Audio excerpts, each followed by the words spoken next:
Hello and welcome to another installment of It's Not a Movie, which for the uninitiated is when I review a TV series, something that isn't a movie. And I want to talk about the Facebook Watch series, Sorry for Your Loss. This series immediately intrigued me, purely superficially on the level that I'm a big fan of Elizabeth Olsen, and I really like Kelly Marie Tran as an actress as well. And they play sisters in the show. And it's a show about loss and grief and death, which is something that I don't enjoy in any way, shape or form, but something that I've always been intrigued about. I've written a book that is about death and grief and loss and mourning, and so I was really drawn to this show, but it was interesting that it was a Facebook show. The only way you can watch it is on Facebook, for free, which is great. And, so I thought I'd check it out.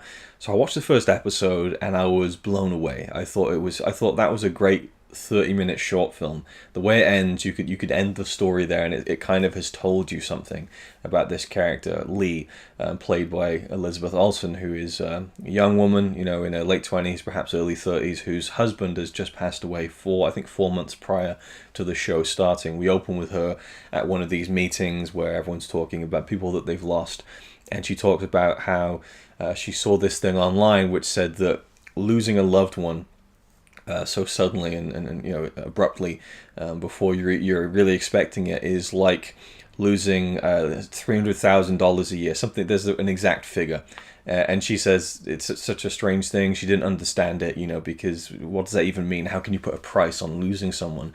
But then she thought about what it would be like to lose that amount of money every single year. It's an impossible problem to have. It's something you can't fix, and that's kind of how it made sense to her. So right from the beginning, you get this idea of this woman who is really struggling with the loss of her husband, Matt, but also is,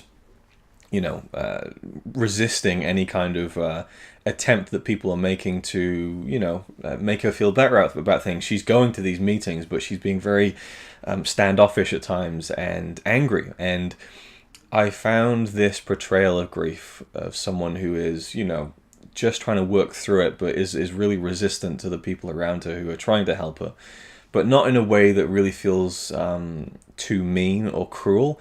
It feels like it felt very believable and natural. So she will lash out at people, and maybe it stings them a little bit, like her mother and her sister, but they stand by her side all the same, because it's just one of those things where you have to kind of take into account this person is going through a lot of things, but then also you deal with the fact that her mother and her sister are also kind of grieving over, their fairly new family member, who they had grown to love and kind of accepted into their family. Her sister Jules, played by Kelly Marie Tran, is a recovering alcoholic. She's kind of sober now, and you kind of wonder if maybe the fact that she's sober is because of the fact that Matt died, and so she's kind of been forced to buck her ideas up, and she can kind of say, hey, I've been sober for so many months, and is proud of it and everything. And then you've got her sister Lee, who is just like, well, it's difficult for all of them, these 3 women who live together.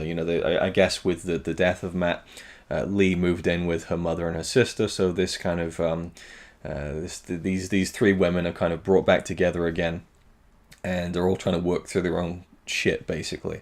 They run this kind of workout kind of center. They have like kind of these I don't know how you call it, like yoga sessions, things like that, and so that's kind of their business, and that's touched on a little bit throughout the series, and some of their struggles with that business, and there's even a side story about someone who leaves a bad review, but I just think that all the little side tangents of this show are really well done, next to the main story, which is the bulk of this show. Sorry for Your Loss. 10 episodes, all 30 minutes long. To me, it's like an incredible 5-hour movie that charts this story of this woman as she deals with grief. And it's not even about her trying to get over the death. It's not about there's this grand arc where at the end of it she's like, I don't feel sad anymore, like this is the ultimate goal, to feel happy again. No, it doesn't. There is this semblance of an arc. There is this semblance of an evolution in her kind of mourning process, for sure. There is a growth there. At the very last shot of the film, tells you so much without saying anything out loud. But at the same time, I don't feel like it's ever really meant to be something where it's like, hey, at the beginning she's really sad, at the end she's figured it out, and that's how we deal with death in life. No, it's always going to be an ongoing process. It's always going to be tough. It's always going to be hard. It gets easier, but there are complications along the way, and I loved those complications that the story presented to us. And man, the way this thing is shot is really beautiful. The cinematography is really stand out. The editing, what I loved was how we would see Lee doing things, going about her day-to-day routine, and then it would remind her of something, a memory of her and Matt. And you're thrown right into that memory, and then suddenly it ends so abruptly. Like, the editing is so spot on, and when we just see her stood there, and even the lighting is very kind of it reminds us how kind of cold her reality is at that moment when she comes back into kind of present consciousness, where she's gone out of the daydream of Matt. And so it's this kind of it hits you in the gut, like here's this wonderful person she had in her life, and now here she is. It's really beautifully done, and the acting is stellar. It really is. Matt's brother is brought into the picture as well, and he's a very key character, and I loved the actor who played him.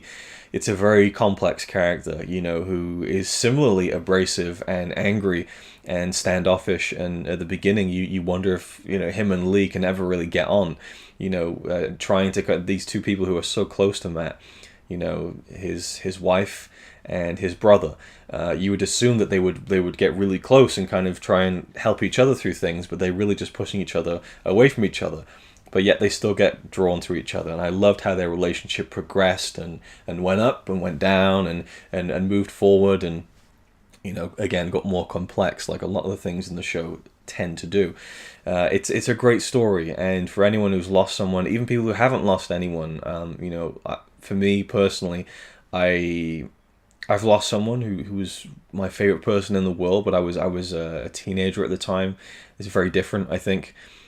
So I haven't yet gone through the no doubt unbelievable feeling of losing someone really close to you in that immediate sense, especially when it's someone who dies far too young. But I could feel every beat of her emotional story, and I think that Elizabeth Olsen in this show, it gives one of my favorite performances I have ever seen. And I've seen thousands of movies, probably dozens of TV shows. I'm not really as big on TV shows, but she's been a favorite actress of mine for many years. I think when I first see her, Silent House, I thought she was really good. Liberal Arts, I thought she was really good. It's been fun seeing her in the Avengers movies and things like that. But then I see her in these other films where she gives these really great performances. But this, to me, I think is her finest hour. There is so much boiling underneath that woman's face at any given moment in the show. And I just thought, oh my God, like she just, I don't know, I just think it's one of the most impressive performances I've ever seen. And it just feels like, to me, looking at a character, not an actor, who is trying to make me feel emotional she has to cry a lot in this show, and it never feels like an actress who is trying too hard.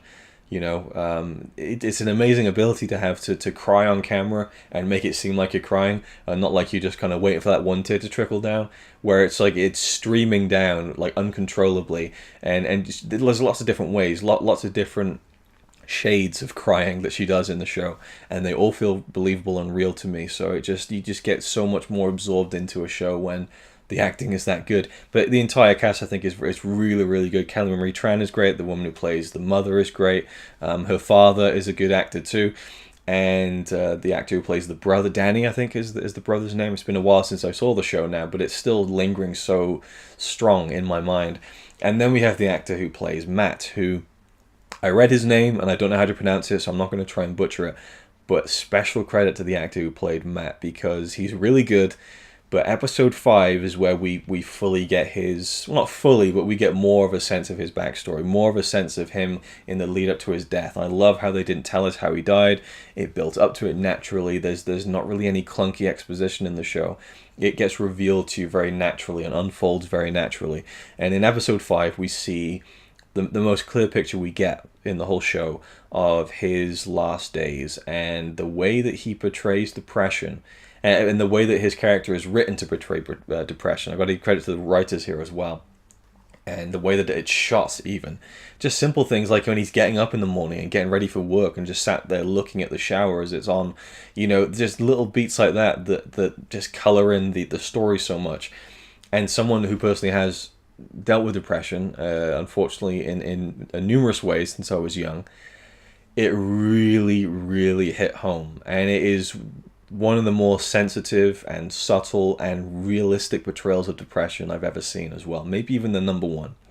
And he is key to that as well. This guy who just, it's not as simple as just saying I'm sad. It's not as simple as saying I feel down, It's not as simple as, hey, things are going well for me now, so I should be happy.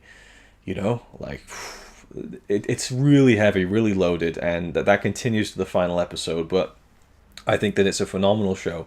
I think so many people are sleeping on it. I think people aren't even aware of it. The fact that it's a Facebook show is difficult. I will say it was difficult for me to watch because I couldn't really watch it on the TV, and I didn't want to watch it on my laptop, and so it was difficult. I think there's an app, but I haven't downloaded it or anything. So you can't just easily watch it on the TV unless you pull the laptop over and set it up with HDMI cables, things like that. So what I tended to do was actually I would download them from Facebook, which isn't even the best quality, and watch them in bed before going to sleep. And it was a great kind of ritual for me across a few weeks, and I kind of would spread it out because I was enjoying it so much. I didn't want it to end, but by the last 3 episodes I just powered through.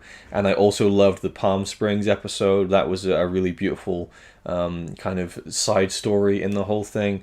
But again, acting phenomenal, and direction great. There was a few women who directed the episodes of this show. It's a very kind of diverse kind of production crew, which is fantastic. But I have to give credit to James Ponsoldt, because he's a director whose work I'm such a fan of, and I think The End of the Tour is one of my favorite films of this decade.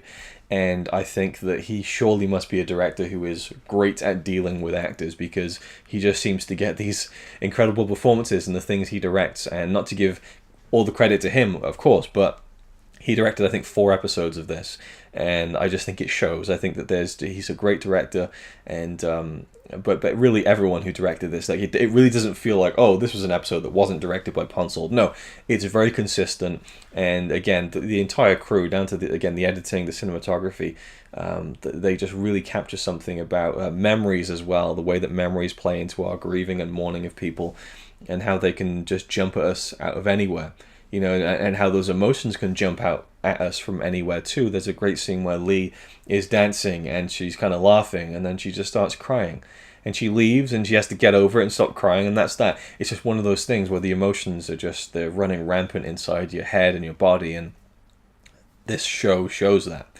But I think that I fell in love with all the characters, and I think the ending was very tastefully done. And will we see a season 2? I would love to see a season 2, purely because I think that the story is so great and the acting is so great that I would love to see more. But I think that's a selfish thing for me personally, because I loved it so much, and I feel like I'm missing it now. When you see something really great and you just want more of it, and you watch something else, you're like, it's not that thing. It's one of those things where I just loved it so much that I would love to see more of it. But at the same time, I think ending it there would really kind of cap it off as this fantastic just single piece, And again, the title of the series is It's Not a Movie, which is kind of a joke based on the fact that I listed Twin Peaks: The Return as one of my favorite films of 2017. But if this was a 5-hour movie, it'd be my favorite film of the year. It would be my favorite film of the past, few years, perhaps. Maybe not topping The Last Jedi, but there you go. There's a theme there. Kelly Marie Tran. She's in a lot of my favorite things. No, but yeah, so I just think, it's difficult when you start looking at it like that, but purely as a piece of visual storytelling, I think Sorry for Your Loss is one of my favorite things I've seen in a very long time, and is currently my favorite thing of 2018, I think. So hopefully I haven't overhyped that too much for you. It is an emotional watch. It's not something you can put on if you're feeling down. Maybe that might make things worse. Maybe it might help you. I don't know. And I've seen a lot of people on Facebook, talking about how it's helped them, especially people who have gone through loss. So that's a fantastic thing. If that is really helping people, then it serves a double purpose, where it's telling a great story, but it's actually helping people at the same time. But for me, it's a fantastic story that I've loved enjoying, and getting beaten down with, with just gut punches, to the gut, with all this emotion, but mainly just this superb slew of performances and a great story encapsulated in this really tight 10 episode narrative. So that's my thoughts on Sorry for Your Loss. I implore you to go check it out. You can do it now. It's free. It's on Facebook.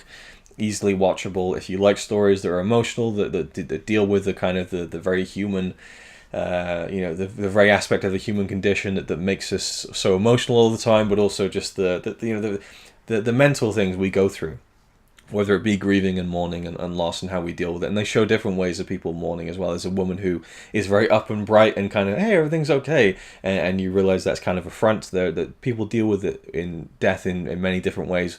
And it shows you that. But also, again, the depression and that feeling of hopelessness. And I like that most episodes, or some of the episodes, ended with a little kind of, if you're struggling, please contact this website or phone number. So I very tastefully done as well. There's a really good message here, and I'm just rambling at this point, so there we go. Fantastic show, loved it. Check it out. Thanks for watching, and I'll see you in the next one. It's alright by me. Apart from the fact he throws cans of Carlin into a tree. Yeah, he's really cool. Yeah, he's really cool. But he's not quite as cool as you.